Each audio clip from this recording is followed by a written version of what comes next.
ಒಂದು ಅಗ್ನಿಮುದ್ರ ಅಂತ ಇದೆ. ಅಗ್ನಿಮುದ್ರ. ಫಸ್ಟ್ ಅಗ್ನಿಮುದ್ರ ತಿಳ್ಕೊಳ್ಳೋಣ. ಅಗ್ನಿಮುದ್ರ ಹೇಗೆ ಮಾಡೋದು ನೋಡ್ಕೊಳ್ಳಿ.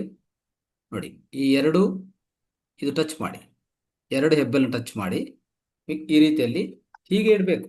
ಈಗ ಇಡಬಾರ್ದು. ಓಕೆ, ಹೀಗೆ ಇಟ್ಕೊಂಡು ಹೀಗೆ ತೊಡೆ ಮೇಲೆ ಹೀಗೆ ಲೈಕ್ ಈ ರೀತಿಯಲ್ಲಿ ಇಟ್ಕೋಬೇಕಾಗತ್ತೆ. ತೊಡೆ ಮೇಲೆ ಇಟ್ಕೊಳ್ಳಿ, ಪ್ರಾಕ್ಟೀಸ್ ಮಾಡ್ತಾ ಹೋಗಿ. ಅದನ್ನು ದಿನ ಏನು ಮಾಡಬೇಕಂದ್ರೆ ದಿನ 15 ನಿಮಿಷ 3 ಬಾರಿ ಮಾಡಿದರೆ ಉತ್ತಮವಾದ ವಿಷಯ. ಬಟ್ ಇದು ಏನು ಕೊಡುತ್ತೆ ಅಂತಂದರೆ ನೋಡಿ, ಅಗ್ನಿ ಅಂದರೆ ನಿಮ್ಗೆ ಗೊತ್ತು, ಇದು ಎಸ್ಪೆಷಲಿ ಫೈರ್. ಸೊ ಇದು ಹೀಟ್ ಹೆಚ್ಚು ಮಾಡುತ್ತೆ. ಓಕೆ, ಇದು ಮಾಡೋದ್ರಿಂದ ಏನಾಗುತ್ತೆ ಅಂದರೆ ನಮ್ಮನ್ನು ಈ ನೆಗಡಿ ಮತ್ತು ಕೆಮ್ಮು, ಫ್ಲಮ್ ಬರೋದು ಹೆಚ್ಚಾಗಿ, ನಿಮೋನಿಯಾ ಮತ್ತು ಚಳಿ ಬರ್ತಾ ಇರ್ತದೆ ನೋಡಿ. ಇಂಥದ್ದೇ ಇಂಥ ಇಂಥ ಎಲ್ಲ ವಿಷಯಗಳಿಗೂ ತುಂಬ ತುಂಬ ಸಹಾಯ ಮಾಡುತ್ತೆ. ಯಾಕಂದರೆ ಇದೇನು ಮಾಡುತ್ತೆ ಅಂದರೆ ನಿಮ್ಮಲ್ಲಿ ಆ ಹೀಟನ್ನು, ಫೈರನ್ನು ಹೆಚ್ಚು ಮಾಡುತ್ತೆ. ಆಯಿತಾ? ಸೊ ಅಂಥ ಅದ್ಭುತವಾದ ವಿಷಯ ಇದು. ಅದಕ್ಕೆ ಅಗ್ನಿಮುದ್ರ ಒಂದು ಪ್ರಾಕ್ಟೀಸ್ ಮಾಡಿ. ಸೊ ಇದು ಅಗ್ನಿಮುದ್ರ ಅಂತ ಕರಿತೀವಿ ನಾವು.